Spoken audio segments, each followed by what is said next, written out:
তখন আমার বয়স হবে 27 কি 28।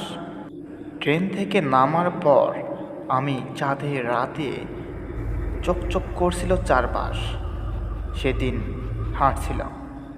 এর কারণ হচ্ছে আমি ট্রেন থেকে একটু লেট করে নামার জন্য কোনো রিক্সা বা গাড়ি পাইনি। তার জন্য আমার হেঁটে হেঁটে বাড়িতে ফিরতে হচ্ছিল। সেদিন আমি ঢাকা থেকে ফিরছিলাম। একটু বেশি রাত হওয়ার কারণে আশেপাশে কোনো মানুষকে দেখা যাচ্ছিল না।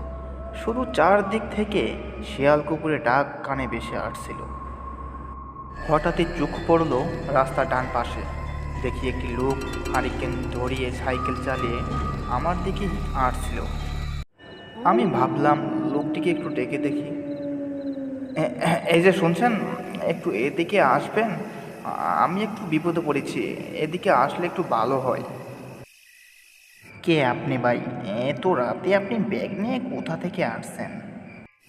ও, বুঝতে পেরেছি, আপনি মনে হয় ট্রেন থেকে লেট করে নেমেছেন, তাই কোনো গাড়ি পাননি। তো ভাই, এখানে দাঁড়িয়ে থেকে লাভ কি? আপনি হেঁটে হেঁটে বাড়িতে চলে যান। তাছাড়া এই জায়গাটা খুব একটা ভালো না।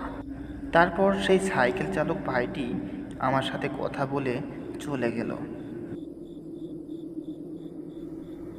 তারপর কোনো উপায় না পেয়ে আমি রাস্তা দিয়ে হাঁটতে শুরু করলাম। চাঁদের রাতে চকচক করছিল চারদিক। সাহেব, আর ও সাহেব, শুনছেন? আরে একটু দাঁড়ান।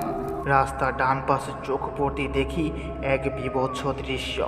একটা লোক দেখি, আর একটা লোকের মুন্ডু মাথায় নিয়ে হেঁটে হেঁটে আমার দিকে এসে থামলো। লোকটি সারা শরীর রক্ত মাখানো, হাতেও রক্ত। লোকটি আমার দিকেই যেন তাকিয়েছিল।